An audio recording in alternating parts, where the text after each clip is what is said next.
आज तक आप लोगों ने बहुत सारी कहानियां सुनी हैं और ऐसी ऐसी कहानियां सुनी हैं जिसको सुनने के बाद दिल दहल जाता है।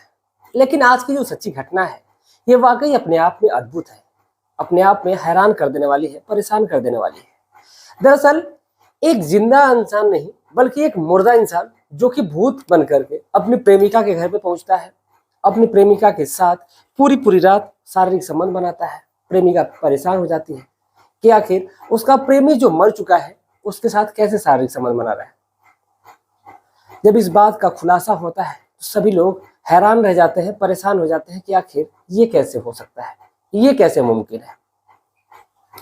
तो जानने वाले इस पूरी सच्ची घटना को, तो वीडियो में लास्ट तक आप लोग बने रहिएगा और जानने वाले हैं। अगर आप लोग चैनल पर नए हैं तो चैनल को सब्सक्राइब करिएगा। जितने भी हमारे भाई, जितने भी बहन कमेंट करते हैं, मैं उनके नाम इस वीडियो के लास्ट में लूंगा। इस वारदात तक परिवार के साथ शेयर करूंगा। कुछ भाई हमारे जिनका जन्मदिन भी है, किसी की बेटी का जन्मदिन है तो किसी के बेटे का जन्मदिन है, मैं उसको आप तक साझा करने की कोशिश करूंगा।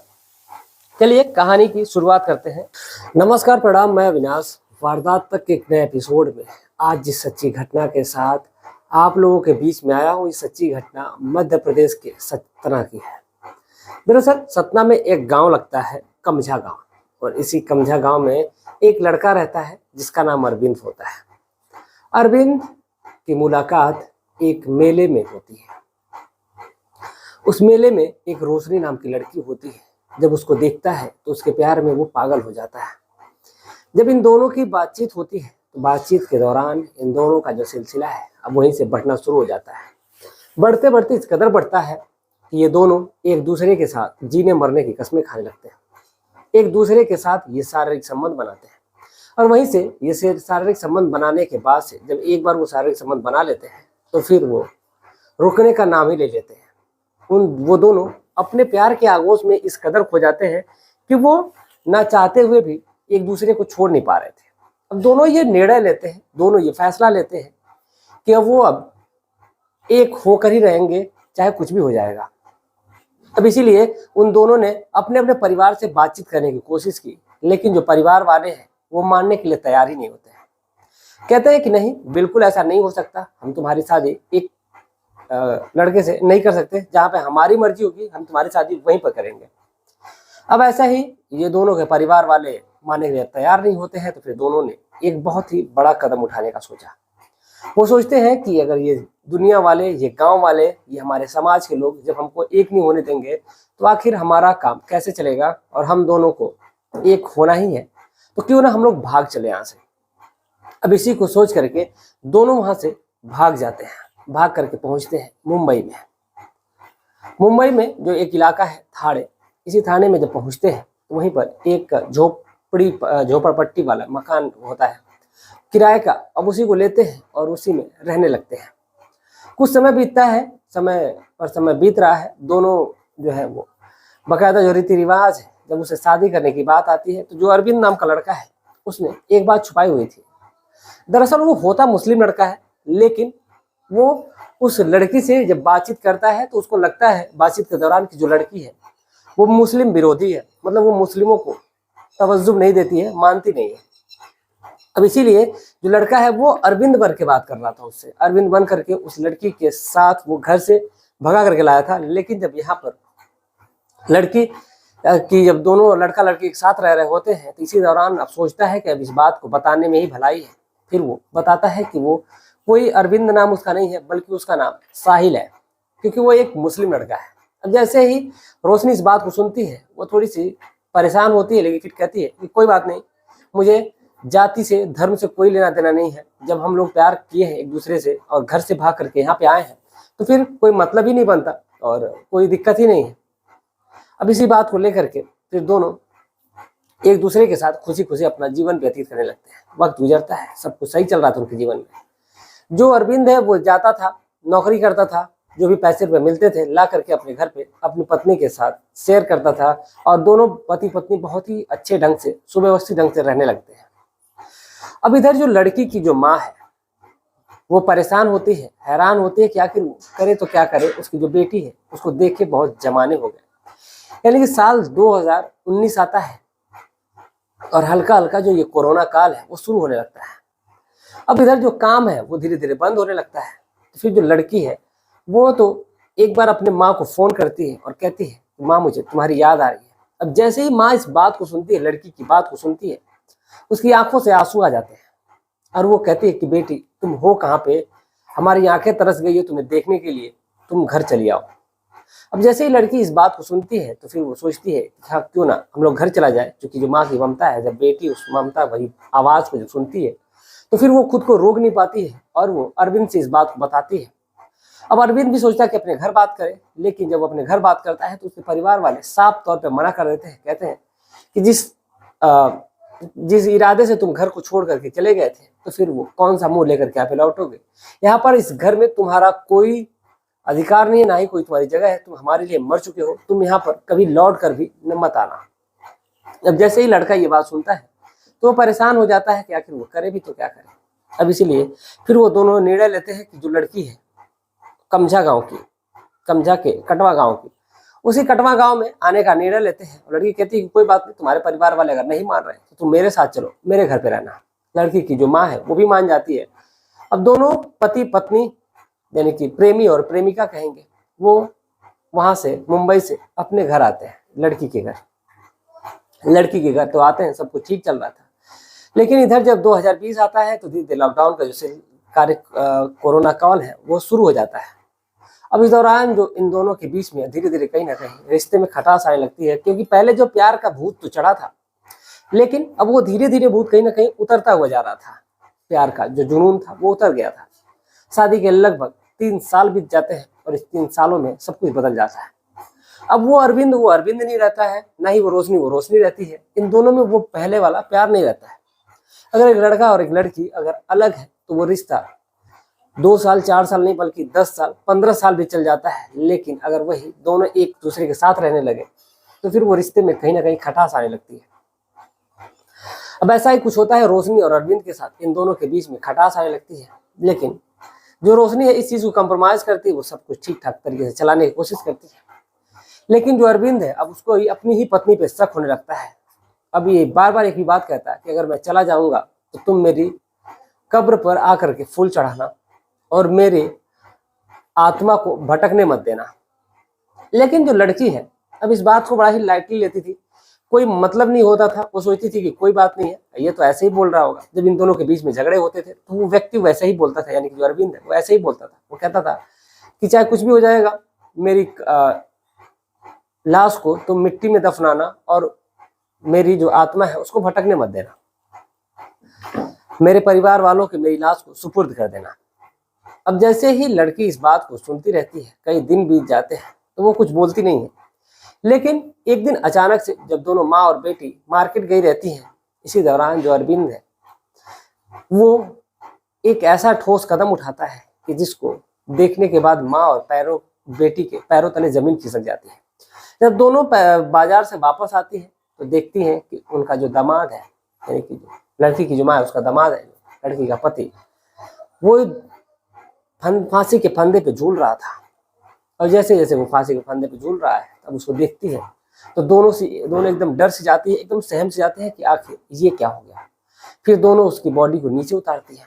ये चूंकि मामला अब एक तरह से आत्महत्या का हो जाता है, फिर ये सोचती हैं कि अगर इस बात की जानकारी अगर मोहल्ले में लग जाएगी तो सभी लोग ये हम पे ही शक करेंगे, फिर पुलिस आ जाएगी, फिर केस होगा, फिर हम लोग जेल की सलाखों के पीछे चले जाएंगे। अब वो दोनों माँ बेटी ये चाहती नहीं थी।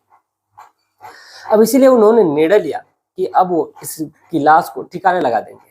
इसीलिए उन्होंने अपने ही घर के जो पिछवाड़ा होता है पीछे, वहीं पर एक बहुत ही बड़ा गड्ढा खोदती है और उसी गड्ढे में उसकी लाश को दफन कर देती है। लेकिन लाश को तो दफन कर दिया जाता है, लेकिन जो 3-4 दिन बाद से उसमें से बदबू आने लगती है। जब बदबू आने लगती है तो जो माँ और बेटी दोनों परेशान हो जाती हैं, कहती हैं ये तो बदबू आने लगी, अब क्या होगा। तो इसीलिए फिर उन्होंने ये फैसला किया कि फिर उसकी बॉडी को बाहर निकालेंगे, फिर गड्ढा खोदेंगे, उसमें कुछ अलग तरीके का केमिकल डालेंगे। यानी कि जो लड़की है और उसकी माँ है फिर से गड्ढा खोदती है, उसकी बॉडी को बाहर निकालती है, फिर उसकी बॉडी को और भी गड्ढा खोदा जाता है और उस गड्ढे में डाला जाता है और फिर ऊपर से ढेर सारे नमक के पैकेट भी डाल दिए जाते हैं और भी तमाम ऐसी चीज़ें डाली जाती है जो बाजार से लाती हैं वो लोग, कि बॉडी से बदबू ना आए और फिर वो उसी में गल जाए।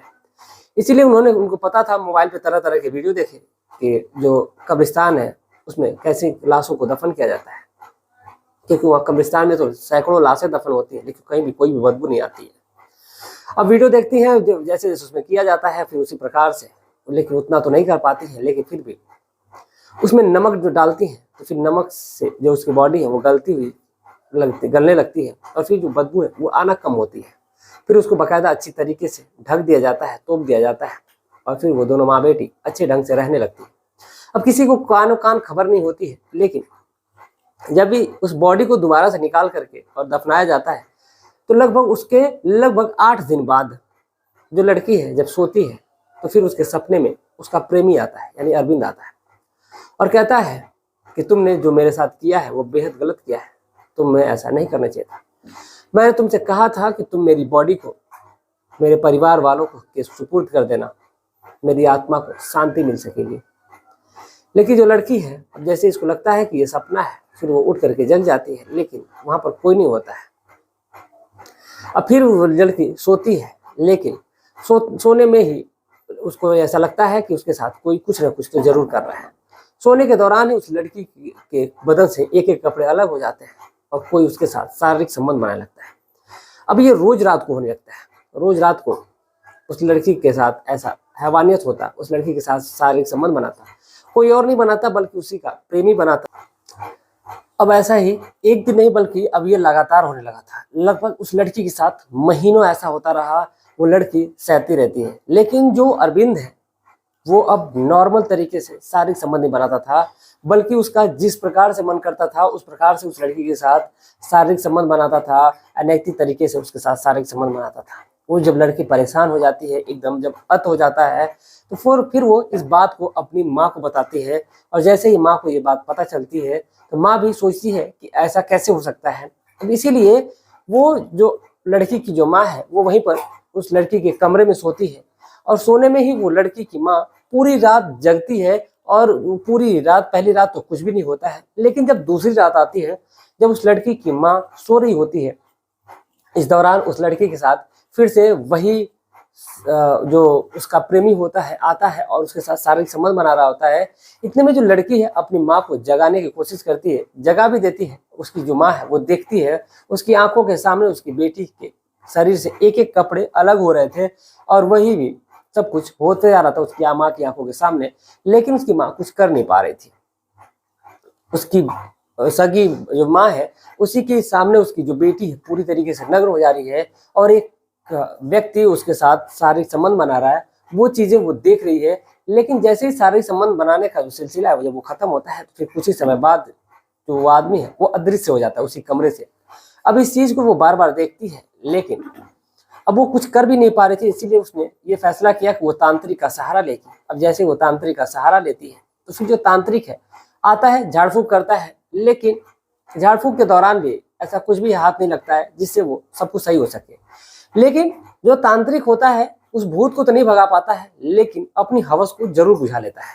उस लड़की के साथ जब उस झाड़ फूंक करता है तो जब उसके बदन से एक एक कपड़े को हटाया जाता है, जब उसका प्रेमी बना करके संबंध उसके साथ से चला जाता है, क्योंकि ये कोई आम बात नहीं थी, उस तांत्रिक के सामने भी वो लड़का जो है वो शारीरिक संबंध बनाता है और वो तांत्रिक कुछ भी नहीं कर पाता है।